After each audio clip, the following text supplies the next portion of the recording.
Hello everyone, welcome to my channel. I hope you're having a wonderful day. May the 4th be with you. Yes, I am a Star Wars fan, so I'm excited to be filming a video on May the 4th. Today I'm going to be doing a 10-minute watercolor painting for you. It is in real time, so feel free to follow along. Otherwise, you can just sit back and watch and enjoy. So let's go ahead and jump right in.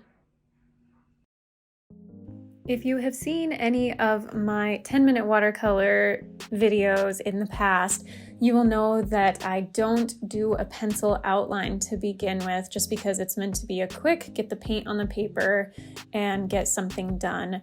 All of my other paintings will have a pencil outline under sketch, basically, very lightly done. But with this, it's just meant to kind of be not high pressure. You're just getting paint on paper and enjoying yourself and trying to get something done relatively quickly. So I am painting a rose. It is cliche, but it's my favorite type of flower. So when I do paint flowers, which doesn't happen very often, but when I do, they tend to be roses. And this one, again, because we're only working for 10 minutes, is going to be much more loose and have quite a bit of abstraction going on. So the loose washes of color and not the very fine, hard details coming in. So it will definitely be recognizable as a rose, or at least a flower of some kind, but not have the level of realism and detail that I would have in a much more finished and longer painting. But I'm working with my size 6 round brush and using alizarin crimson. It creates, when you water it down, a fairly nice pink hue. And there is something else that I typically do with longer paintings is I'll pre-mix some colors, but again with this, I'm just working with what I have already in the palette, so that it just went quicker from start to finish and not having to do a lot of prep. But you can see I'm getting some of those shadows that happen between the petals, definitely in the center. As they get tighter and tighter together, those petals will have more shadows. And the reference image I'm using is linked in the description. It's from unsplash.com. Really beautiful, copyright-free photographs on there, but it's always nice to give the photographer credit. So if you want to check out the original image, go ahead and look in the description. And I'm just adding, I'm doing a lot of wet into wet work here. So it's really great when you are working fairly quickly. When the paint is still wet, the first layer you lay down, if you go back over the top while it's still damp or wet, you're going to get a lot of really beautiful effects that are intrinsic to watercolor, where the colors bleed into each other and they create very soft edges. It's just really beautiful and a lot of fun to do.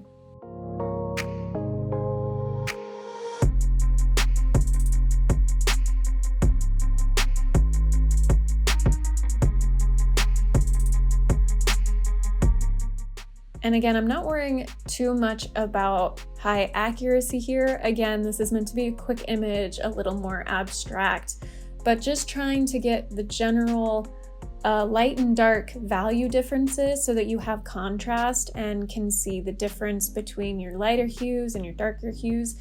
If it's all kind of in the same scale, then you're not going to get a lot of variation that will make it stand out, so it can be harder to see what it is, especially when you're working more abstract or even realistically. You want to have really dark darks and maintain those highlights so you have really light lights in the whole spectrum of color or grayscale in between, depending on whether you're working with color or graphite.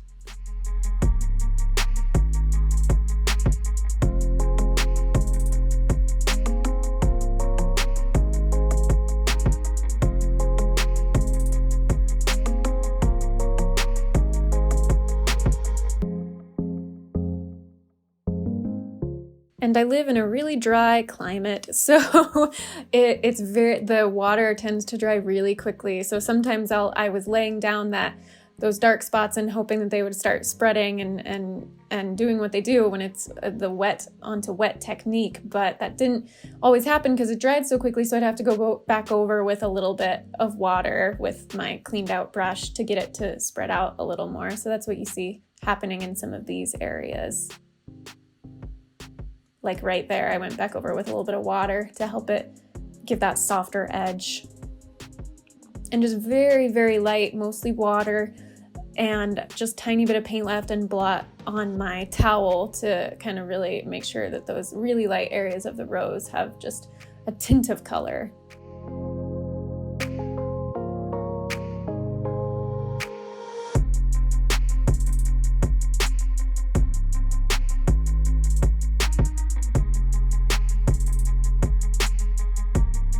Moving on to the stem, I use some sap green here, and later on I will add the hooker's green, haha, yes, laugh at the name, but it's a beautiful kind of teal color the hooker's green is, combined with that sap green. It's really, really lovely. And going ahead and just letting it sort of fade off into this just washes of color. I'm also using so there's 3 greens in my palette, you can see at the upper left. So the hooker's green is at the top. I keep calling it forest green. I don't think that's the actual correct term for it, but that's what we're gonna call it, forest green, because it reminds me of sort of pine. And then the sap green is that third one down from the top. So those are the greens I'm using. I am using a little bit of cadmium yellow medium because there's some yellow in that stem.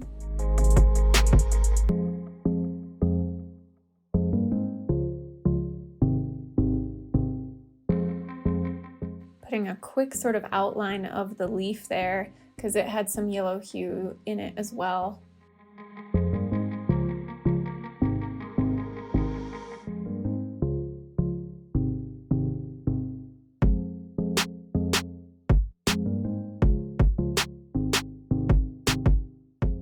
And I was so excited because I kind of glanced up at the time right around here and thought, ooh, I'm in good shape. There's still a few minutes left. So I was thinking, I've got plenty of time. We're gonna add some more color and detail, and then as it happens, you know, kind of ran out of time at the last minute. So I said this video was in real time, and it is for that 10 minutes. This is completely in real time, so you can follow along. But at the end, I did work for, it wasn't quite 4 more minutes. It was like 3 minutes and 50 more seconds. I decided to work further because I realized that there was one more leaf curling above the rose petals that I had missed out on. So you'll see that in a couple minutes at the end. But in the meantime, I am working here with more hooker's green. I'm also adding some burnt umber brown in there for some of the shadows, as well as Payne's gray in a little bit here for even more of the shadows. And I realized I'd accidentally gotten the side of my hand in the wet part of that bottom of the stem and had transferred it over to the edge of the paper. So I tried to lift that a little bit. Green is actually one of the most staining colors that you can use. Sometimes even more so than red, which is a little surprising, I think, to many people. But yeah, green, that really deep green is a heavily staining color. So be careful if you accidentally get it in a spot you don't want. You want to try and lift it off the page really quickly with clean wet brush and then blotting it with a towel.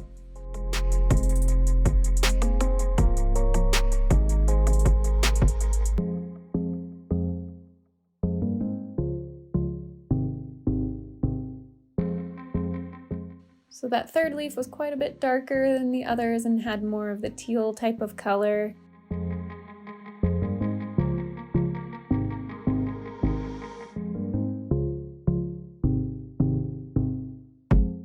And I really used the size 6 brush the whole time for this 10-minute one, except right around, well, here I'm using the size 1 round tip brush to put the signature, and I was a little sloppy with it. I didn't take as much time, again, because I looked at the clock and thought, yep, I better put the signature on this really quick so I don't go over that 10 minutes. And so I haven't been as careful with my signatures on these 10-minute paintings because I tend to run out of time. But surprisingly, the signature, if I'm really careful and really making sure I'm only staying on the tip of the brush so it comes to a fine point, it can take a minute or two to really write it neatly. But there you go, I did add a signature, and with those final remaining seconds, I did go back and add just the tiniest bit more detail and shadow in the middle of the flower.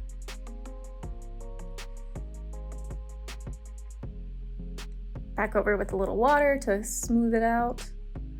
And there you go, that was at 10 minutes right there. And here you see it sped up, time lapsed, so it's not in real time, but the 10 minutes was. So here I'm just adding in that other kind of curling leaf that comes over the edge of the rose, using burnt umber and then adding in some greens in a little bit. I'm using the size 3 round tip brush, and I decided to add a few more details to the leaf at the bottom as well, bump up the contrast and the shadowing.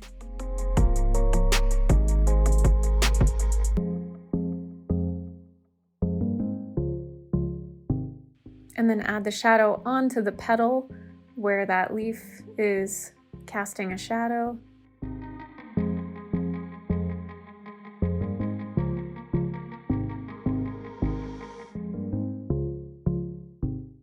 And there you go. There is the final piece.